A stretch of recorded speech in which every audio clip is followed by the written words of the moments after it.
तमाम तारीफ़ें अल्लाह ताला जल्ल मजदुहुल करीम के लिए। दुरूद व सलाम नबी करम नूर मुजस्सम शफ़ी मुअज़्ज़म अहमद मुज्तबा जनाब हज़रत मुहम्मद मुस्तफ़ा सल्लल्लाहु ताला अलैहि वसल्लम की ज़ाते वाला सिफ़ात के लिए हम्द व सलात के बाद, अज़ीज़ दोस्तों, बुज़ुर्गों और भाइयों, इंसान खाए पिए सोए जागे तो उसके जिस्म की ज़रूरियात पूरी होती हैं। लेकिन जब वो अल्लाह का ज़िक्र करता है, नमाज पढ़ता है, दुआ मांगता है, इस्तिग़फ़ार पढ़ता है, दुरूद व सलाम के गजरे पेश करता है, तो फिर उसकी रूहानी ज़रूरियात पूरी होती हैं। आज जिस ज़माने में हम वक्त गुजार रहे हैं, लोगों की जिस्मानी ज़रूरियात पूरी करने के लिए, ग़िज़ाई ज़रूरियात पूरी करने के लिए बहुत सारे बंदोबस्त किए जा रहे हैं। लेकिन जितना लोग अपनी ज़ाहिरी ज़रूरियात में ख़ुद कफ़ील होते जा रहे हैं, उतना ही ज़्यादा वो रूहानी तौर पर कमज़ोर होते जा रहे हैं। घंटों बैठकर गपशप करने वाले लोगों के लिए थोड़ी देर भी ज़िक्र इलाही करना मुश्किल हो जाता है। लंबी चौड़ी बातें करने वाले, लंबे चौड़े दलाइल देने वाले लोग और समझदार लोग और सियाने लोग इबादत के मामले में सुस्ती करते हैं, अमल के मसले में कमज़ोर हो जाते हैं। तस्बीहात करना, वज़ाइफ पढ़ना, दुरूद व सलाम पढ़ना, कम बोलना, सच्ची बात करना, सब्र से रहना, शुक्र को अपनाना, कनात इख्तियार करना, हसद, बुग़ज़, अदावत से बचना, ये लोगों के लिए मुश्किल हो जाता है। फिर उसका नुकसान ये है कि मुआशरा एक अजीब सी बेसुकूनी और बेकरारी का शिकार है। जेब में बहुत ज़्यादा पैसे रखने वाला, खुश शक्ल नज़र आने वाला, पेट भर के रोटी खाने वाला शख्स भी ढूंढता फिरता है कि आखिर मैं परेशान हूँ क्यों। आप इंसानियत की तारीख़ पढ़ेंगे तो आपको मालूम होगा कि इंसान ने कभी पत्थर की पूजा की, कभी माज़अल्लाह चाँद सूरज की, दरख्तों की, बुतों की पूजा की। माज़अल्लाह ये गलत डायरेक्शन पे तो चढ़ गया, लेकिन ऐसा नहीं है कि कोई बंदा दुनिया में आया हो और किसी की उसने इबादत ना की हो। इसलिए कि अल्लाह तबारक व तआला ने जिस तरह हमारे जिस्म में खाने की तलब रखी है, पीने की तलब रखी है, सोने की तलब रखी है, इसी तरह अल्लाह ताला ने इबादत के लिए तलब रखी है जिस्म में। ये तो हुआ कि इंसान गुमराह हो गया, गलत रस्तों पे चल निकला, उसने झूठे माबूदों की तरफ माज़अल्लाह तवज्जो कर ली, लेकिन वो किसी न किसी के सामने झुकता रहा, क्योंकि उसके वजूद में तलब थी, शौक था उसे कि वो इबादत करे। अल्लाह तबारक व तआला जब मुसलमान को तौफीक दे और अल्लाह की बारगाह की जानिब वो रुजू करे, तो फिर उसका रवैया ये होना चाहिए कि उसकी तवज्जो हो अल्लाह की जानिब।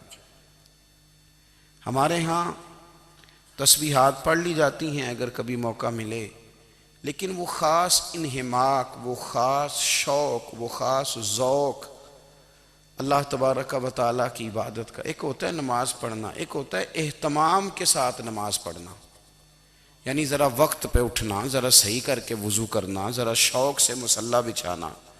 एक होता है तस्बीह पढ़ लेना, और एक होता है ज़रा थोड़ा सा ना शौक़ के साथ अल्लाह को याद करना। आप कभी जो मैंने आय करीमा पढ़ी, इसकी आप शान नज़ूल देखें। नबी करीम सल्लल्लाहु ताला अलैहि वसल्लम के ना कुछ सहाबा अल्लाह की मोहब्बत के शौक़ में हुजूर की बारगाह में हाजिर हुए, और उन्होंने आके अर्ज़ पता क्या किया,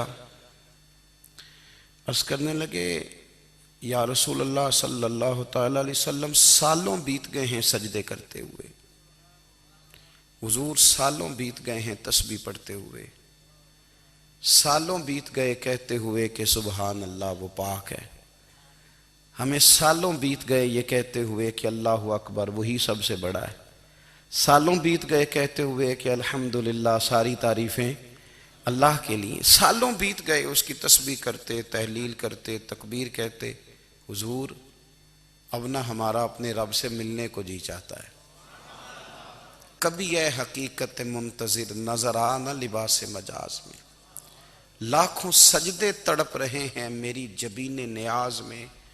और इकबाल कहने लगे कि तेरे इश्क की इंतहा चाहता हूँ, तू मेरी सादगी देख क्या चाहता हूँ। मेरा ज़रा सा तो दिल है मगर शोख इतना, मैं वही लन तरानी सुना चाहता हूँ। मेरा भी दिल करता है कि अल्लाह मैं तुझे कहूँ मैं तुझे देखना चाहता हूँ, जिस तरह हज़रत मूसा कलीम अलैहिस्सलाम ने कहा था, और तू मुझे कहे कि लन तरानी तू नहीं देख सकता। ज़रा सा तो दिल है मगर शोख इतना, मैं भी वही लन तरानी सुना चाहता हूँ। फिर कहने लगे भरी बज़्म में राज की बात कह दी, बड़ा बेअदब हूँ सजा चाहता हूँ। देखो सब लोगों के बीच ही मैंने ये कह दिया। मेरे अजीज सहाबा ना शौक में, कितने सारे लोग हैं आप, कितनी माशाल्लाह बड़ी तादाद में आप आए। हम भी कभी इस शौक में गए हैं कि हमारे रब को देखने को दिल चाहता है, हमारा जी चाहे वो कभी हमें मिले, हम कभी उसकी ज़ियारत करें, उसकी बारगाह करम में हम हाजिर हों। सहाबा ने अर्ज़ किया या रसूल अल्लाह सल्लल्लाहु अलैहि वसल्लम हमारा रब कहाँ है। हमारा ना अपने रब को देखने को जी चाहता है। जब सहाबा ने यह अर्ज़ किया तो अल्लाह ने कुरान मजीद नाजिल किया, फरमाया वइज़ा सालका इबादी अन्नी फ़इन्नी करीब।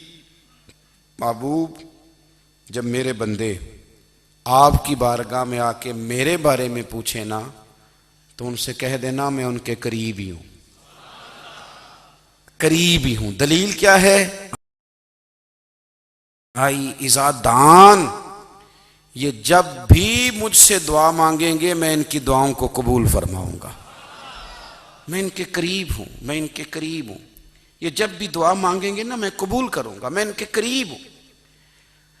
अल्लाह तबारक व तआला के बंदे अल्लाह से मोहब्बत करते, रब की बारगाह में झुकते, उसको अपने दुख सुनाते, उसके प्यारे महबूब सल्लल्लाहु तआला अलैहि वसल्लम का वसीला लेके उसके हुजूर हाजिर हो जाते, पेशानियां सजदों से रोशन होती। हम ना हर चीज के लिए वक्त निकालते हैं, हर चीज के लिए, लेकिन इबादत के लिए वक्त नहीं निकालते। हर शय आबाद है, हर शय। हमारी फेसबुक भी आबाद है, व्हाट्सअप भी आबाद है, हमारे ट्विटर भी आबाद हैं, हमारी हर चीज़ आबाद है। सबसे कम आबाद हमारा मुसल्ला रह गया है, सबसे कम। वो लोग अब ढूंढने से मिलते हैं जिनकी बगल में मुसल्ला होता था। मेरे भाई आप कितना को दुनिया के पीछे भागोगे थका देगी, कितना दौलत के पीछे भागोगे थका देगी। आप जब अपनी जिंदगी में जमा तफरीक करोगे ना, तो मरते वक्त एहसास होगा कि सारा कुछ तो लोगों के लिए किया, अपने लिए तो कर ही कुछ नहीं सके। और हम इबादत के मामले में बहानेबाजी भी करते हैं। हम कहते हैं ओहो रिस्क कमाना भी तो इबादत ही है ना, तो मैं हलाल रोजी के लिए जा रहा हूं, ये भी तो इबादत है ना। मेरी तरह के लोग कह देते हैं कि मैं सवेरे उठ के मदरसे में कुछ असबाक देखता हूं, तो ये भी तो इबादत है। मैं बयान करने के लिए मुताला करता हूं, तो ये भी तो इबादत है ना। इतने इतने लंबे सफ़र करके मुल्क में दुनिया में घूमता हूँ, तो ये भी तो मैं इबादत ही कर रहा हूँ। अब स्पेशल नफलों के लिए वक्त किस तरह निकले, स्पेशल करके तस्बीह मैं कैसे चलाऊँ, मैं सारा कुछ हम बहाने बना लेते हैं ना।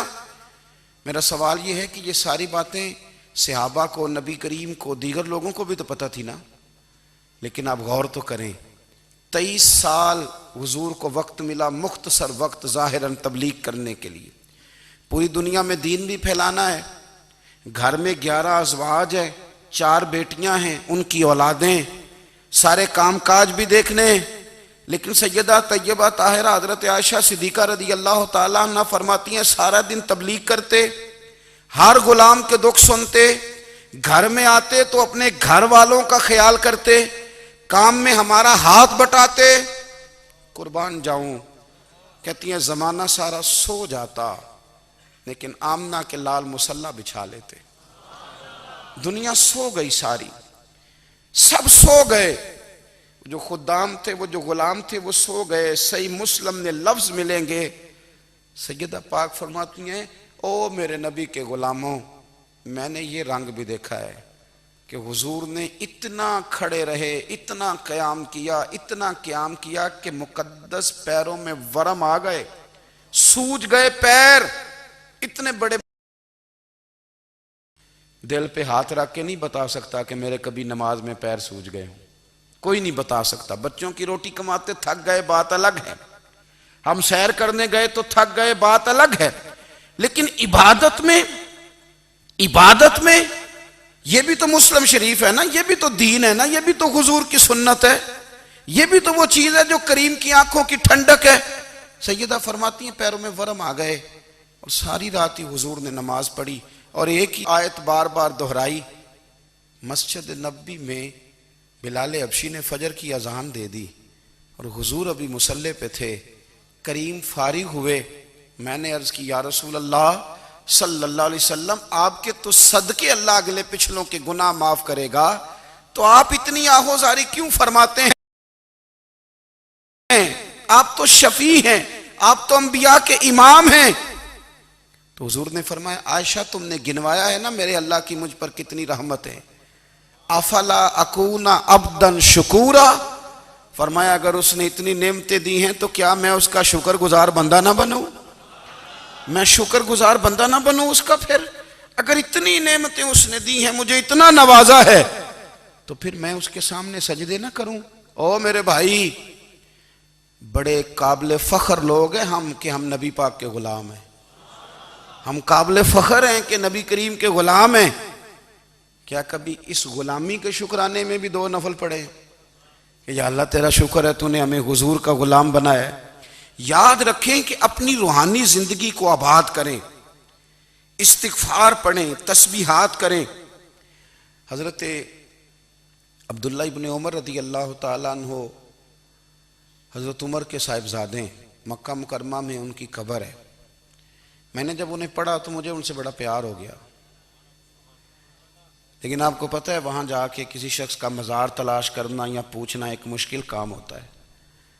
तो एक दफ़ा मैं मक्का शरीफ में हाजिर था, तो एक गाड़ी वाला ड्राइवर मुझे कहने लगा कि मौलाना मैं आपको जानता हूँ, मुझे आपसे मोहब्बत है, एक बात बताऊँ आपको? मैंने कहा बताओ। कहने लगे हज़रत अब्दुल्ला इब्ने उमर की कब्र देखनी है। मैंने कहा ये तू नहीं कह रहा, ये किसी ने बंदोबस्त कराया है, ये अल्लाह ने तेरे दिल में बात डाली है, ये हो गया तू ले चल मुझे। हजरत अब्दुल्ला इब्ने उमर को नबी पाक ने फरमाया था राजुलुन सालिह, ये नेक बंदा है, ये मुत्तकी आदमी। हजरत अब्दुल्ला इब्ने उमर रदी अल्लाह ताला अन्हु सैयदना फारूक आज़म रदी अल्लाह ताला अन्हु के साहिबजादे हैं और इनकी हमशीरा सैयदा हफ्सा रदी अल्लाह ताला अन्हा हुजूर की ज़ौजा मोहतरमा। एक दिन अपनी हमशीरा से कहने लगे कि नबी करीम सल्लल्लाहु ताला अलैहि वसल्लम घर में आए ना, और अगर हुजूर गम उम्मत में परेशान ना हो, तबीयत को हशाश बशाश देखो, तो ज़रा पूछना तो सही हुजूर का मेरे बारे में क्या ख्याल है। पूछना तो सही कि करीम की बारगाह में मेरा क्या मकाम है, मेरे बारे में हुजूर क्या फरमाते हैं। अब बहन को काम बताए और बताए भी भाई, और फिर बहन वो काम ना करे, ये तारीख में होता नहीं। हज़रत उमर फारूक रदी अल्लाह ताला अन्हु की साहिबजादी उम्मुल मोमिनीन रदी अल्लाह ताला अन्हा फरमाती हैं कि मैं तो बस मुंतज़िर थी। उन्होंने तो कहा था ना कि अगर तुम हशाश बशाश देखो तो बात करना, लेकिन हुजूर तशरीफ़ लाए, मेरी बारी थी, मेरे घर तशरीफ़ लाए, खाना पेश किया तो फ़ौरन मैंने अर्ज़ की हुजूर एक बात पूछनी थी। तो हुजूर ने फरमाया पूछिए। मैंने अर्ज़ की हुजूर मेरे भाई अब्दुल्ला इब्ने उमर के बारे में आपका क्या ख्याल है? नौजवानों मेरी बात पे गौर करना, मेरे भाई के बारे में आपका क्या ख्याल है? तो नबी करीम सल्लल्लाहु ताला अलैहि वसल्लम ने मेरी तरफ देखा और फिर हुजूर ज़ेरे लब थोड़ा मुस्कुराए। और बरेली के इमाम कहते हैं कि हुजूर मुस्कुरा देते थे ना तो जो बड़ा दुखी होता था वो भी हंस पड़ता था। अब सवाल पैदा होता था कि फिर तो उस मुस्कुराहट के लिए इंतज़ार करना पड़ता होगा, कई कई महीने के हुजूर मुस्कुराएं तो रोने वाले हंसें। तो आला हज़रत फरमाते नहीं, इंतज़ार नहीं करना पड़ता, ये मुस्कुराते रहना तो हुजूर की आदत है। जिसकी तस्कीन से रोते हुए हंस पड़े, उस तबस्सुम की आदत पे लाखों सलाम। यानी ये तो आदत है हुजूर की मुस्कुराते रहना, इसके लिए इंतज़ार नहीं करना पड़ता। भाइयों, आप ख्याल रखेंगे, गौर करेंगे, हजरत अब्दुल्लाह इब्न उमर रदी अल्लाह तआला अन्हु के बारे में पूछा तो सैयदा फरमाती हैं कि नबी करीम सल्लल्लाहु तआला अलैहि वसल्लम ना ज़ेरे लब मुस्कुराए और फरमाया, हफ्सा तेरा भाई है तो अच्छा, लेकिन मैंने सुना है कि इशा की नमाज पढ़ता है तो फजर तक सोया ही रहता है। ओ नौजवानों, 10 बजे तक सोने की बात नहीं हुई, 9 बजे तक सोने की बात नहीं हुई, 11 बजे उठने की बात नहीं। हुजूर फरमाने लगे, मैंने सुना है कि इशा की नमाज पढ़ के सो जाता है और फजर तक सोया ही रहता है। उसे चाहिए कि तहज्जुद के वक्त उठा करे, अल्लाह की बारगाह में हाजिर हुआ करे, आहुजारी करे, सजदे करे, इबादत करे। उठता है और फजर में जाके उठता है। हजरत जनाब हफ्सा रज़ी अल्लाह तआला अन्हा कहती है, मैंने जनाब अब्दुल्ला इब्न उमर को पैगाम दिया और मैंने कहा, मेरे जवान भाई सुन। नबी पाक ने फरमाया, है तो अच्छा पर तहज्जुद में नहीं उठता, नफल नहीं पढ़ता। ओ मेरी मिल्लत के जवानों, मज़ा नहीं आ जाता जब सारी दुनिया सोई हो, सारी दुनिया, और बिस्तर भी गर्म हो और नींद भी पूरा गलबा कर रही हो, और अचानक घंटी बजे दिमाग में, आंख खुले, घड़ी पे नजर पड़े, 3:30 4 बजे का पैगाम घड़ी बताए, और कोई चढ़ती जवानी वाला उठे, उठ के वुजू करे, और जब वो मुसल्ला खोल के बिछाए तो मदीने वाले महबूब कहते हैं कि हर नमाज पे रब